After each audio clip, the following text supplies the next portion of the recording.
So yesterday it was brought up on Twitter the fact of certain weapons being used when it comes down to MLG Atlanta, which is going to be taking place on February the 10th through the 12th. In which case we end up seeing, in some cases, a regional battle between North America and Europe. Now, before I start generalizing and saying all Europeans are all North Americans, just keep in mind that not every North American player believes the exact same thing of what I'm saying. Some North American players believe differently. A lot of EU players have kind of brought up that they also think differently according to what a lot of the EU already guys want. So kind of keep that in mind. It's not that I'm saying like it's literally every NA player versus every EU player. It's kind of a major portion of both, but there are mixtures that do feel a little bit differently. So with that in mind, basically the argument, kind of not really the argument, but the things that are being brought up right now is the fact that in recent scrims regarding North American players that I've been able to spectate, they have been practicing without classic weapons. So basically in regards to getting rid of classic weapons, the NA's goal is to make sure that there's no weapons that are in some cases overpowered involved with the current meta. So Europe kind of also responded on Twitter. It kind of like took place over time and was saying that actually we're going to be using the OSA when it comes down to Atlanta. Because for those who don't know, there's going to be 10 North American teams who are going to be placed into the pool play for MLG in Atlanta. Top 10 as far as pro points, are concerned. I'll put a link down in the description if you guys are curious to see who the current top 10 are, especially after the recent 2K that took place. I have a link down in the description to that of the current standings and whatnot.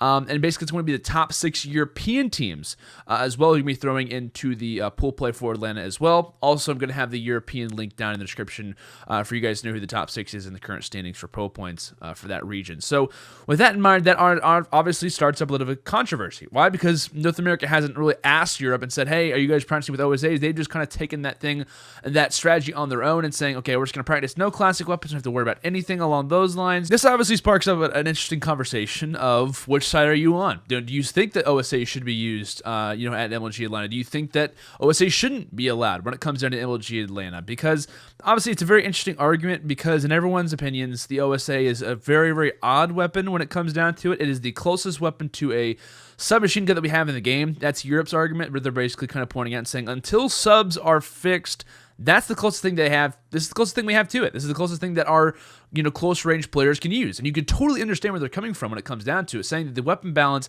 is not done correctly. There's not really a close quarter weapon that European players feel is, obviously good enough to compete. So that's kind of Europe's thoughts for right now as far as that particular weapon goes. But North America's on the other side, obviously saying, and a lot of it kind of is back and forth, right? Because some North American players believe that most likely the OSA is going to be patched for Atlanta, so there's no reason to practice with them, which is a very, very likely possibility. But we have a good amount of time until the February event for Atlanta does take place, so there is a good amount of time that Infinity Ward could easily step in and patch the weapon before things even come out.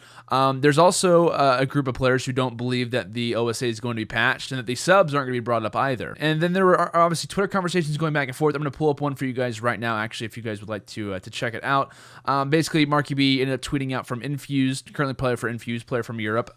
He said, I just remember asking to play without Shiva all of last year, and Nameless ended up responding and said, that's a different discussion. Ban Protect didn't allow you to ban weapons like that, or it would have ended bad. And then Marky B ended up responding, disagree. We played with it all, without it, all last year in Europe, and Ben Protect was fine, to be honest. And then Anthony Wheeler, aka Nameless, responded and said the Shiva wasn't OP. And then Reedy responds and said the OSA isn't OP. And then Slasher responds and he says, come on, man, the M8 could contest, and it actually was better than the Shiva. The OSA, there is no contest. I'm going to kind of conclude basically the conversation there, because it does go on.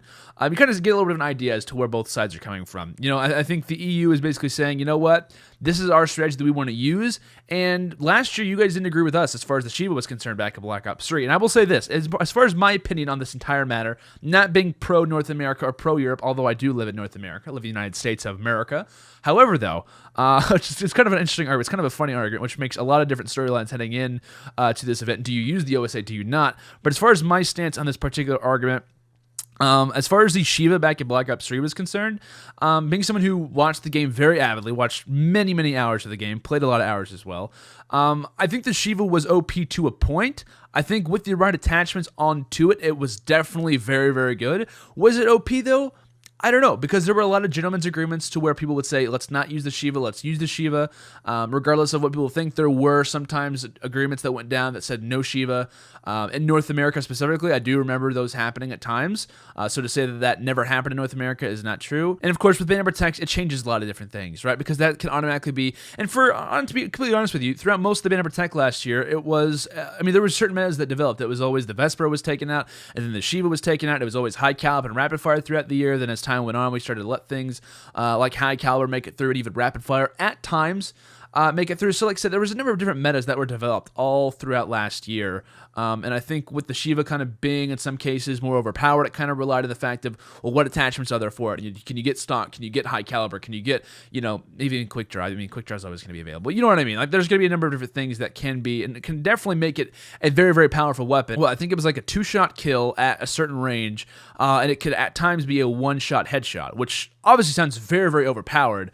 But you do have to have the weapon in the right hands for someone to kind of dominate. I'm immediately thinking of Infection Top Church, of just destroying people when it came down to that map. I remember at MLG Vegas, I heard teams talking. I heard a few even coaches, even not really coaches, but managers even talking at times at the event were saying, why are these teams doing so well? How are they doing so well out of the gate? And I think it really did have to develop through the 3 OSA meta, and that took a lot of teams time to kind of transfer over to. It took Optic Gaming time to transfer over to. FaZe started to learn about it, I think, midway through Saturday, and Rise Nation, I believe, was rocking it throughout the entire tournament. I think that was a major reason why Rise had such a huge advantage over a lot of different teams. Not saying they don't deserve the title or anything along those lines. They played the OSA strategy very, very well, even when it was 6 OSAs on the map or in the lobby.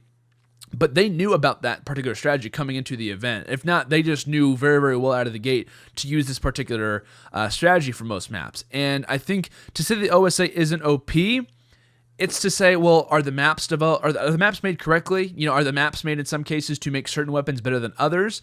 Because the K-bar, okay, so basically, let's say the OSA does get banned or gets patched, right? But OSA no longer use full subs. Maybe you use an ERAD at times. But it's going to be all K-bars. It's going to be maybe an MV4 here or there. I would say maybe 1 MV4, 3 K-bars. So at that point, if you ban the OSA, then the K-bar rises up as an overpowered weapon, because it will.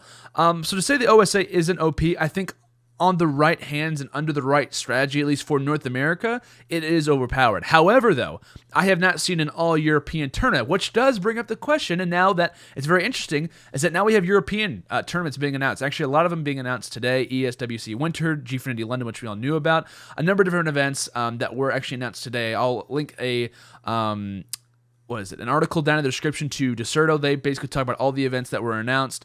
Insomnia putting on an event and a number of different things that are going on with that, which is absolutely sick. And it's kind of interesting too that ESWC Winter, which is also another event that ended up getting announced, is going to be taking place shortly, and I mean very, very shortly after MLG Atlanta. So OSA, we could see strategies developed if it does stay in the meta, or if we do see, teams still to practice with it. How does that do, not just at Atlanta, but also at ESWC? We go over to Europe's home turf and say that the strategy... Okay, I'll say this. Say that North America doesn't practice with the OSA coming into the event. I'm sure some of them will, but I'm sure a lot of them won't either. I mean, it's going to be a little bit of a split. And say Europe rocks the OSA fully. They don't mind. They don't care. We're rocking the OSA until it's dead. We're going to ride this thing out. So we go to MLG Atlanta, and then we obviously see the results of that. And then we go over to ESWC Winter and see the OSA still hasn't changed, because, God, I really hope there's not a huge patch for, or in between Atlanta and ESWC Winter. And then we also see North America's major reaction to every other team that's going to be at ESWC Winter, because we're going to have at least 6 European teams. I'm not sure if any of them are going to try to go through the open bracket. I wouldn't imagine there will be many, if any at all, that go to MLG Atlanta if they aren't already in pool play.